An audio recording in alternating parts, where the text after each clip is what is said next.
Hey Bay fans, it's KB here, hope you're all doing well. In today's video, I'm going to take a look at the new Hypersphere Stadium and the gimmicks and ins and outs of that stadium.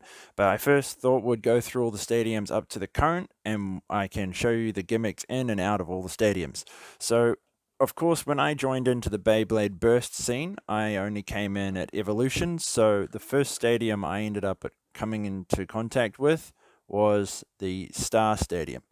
I think it's also known as the Starburst.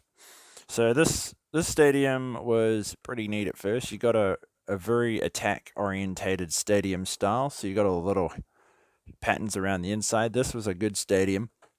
I did a few videos with this, especially the Journey of Volt Aoi was the star player in this stadium for that series.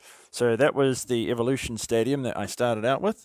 From then on, I stepped into the next Evolution Stadium, which of course was the Tower Stadium. So this was your stadium that you got in a set. So you had your 2-player mode on the top, and underneath you had a 4-player mode. So it was basically a standoff.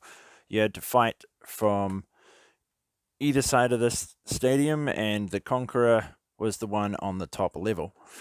Cool. So after I had that stadium, the next stadium I moved on to was my Slingshock Stadium. So this was the stadium here. So you had your rails and your sort of, I guess you could call it your RPM pockets. This stadium, of course, there was another variant before it, which was blue. This one came in another starter set, but this one was, I guess you could say, it's got more action in it. There's more things to do. The other one more or less just had your battle area and the slingshot gimmick on the side. Of course, so after that stadium, the next one that came into my possession was the Slingshock sort of, I guess you could say it was like the Colossus type stadium of Slingshock. This one was a pretty neat stadium too.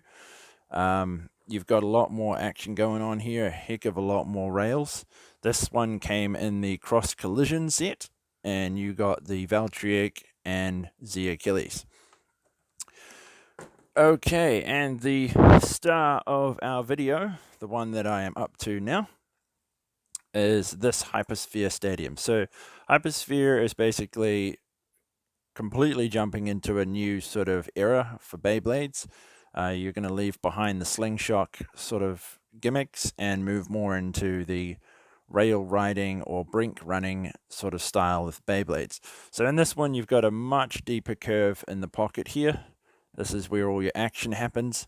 Most of the time, you're not really going to get in the pockets. If you do, it's going to be a bit of a mesh because the pockets have this pretty high sidewall on it to prevent most of the Beyblades from falling into it. So in the Slingshock line, you had the gimmicks of running around the rails, and in this one, it's more or less going to run around the brink. So your drivers are designed to bounce all over the place in this stadium. This stadium will probably feature in most of my upcoming Hypersphere videos, so check out those videos to see the stadium action. So that was more or less the rundown of all the all the stadiums up until this point, guys, that I have in my collection. So the next videos coming out will be videos starring the Hypersphere Beyblades, my reviews of them, and battles with them. If you enjoyed this video, guys, be sure to like, subscribe, and join me for the future. Check this.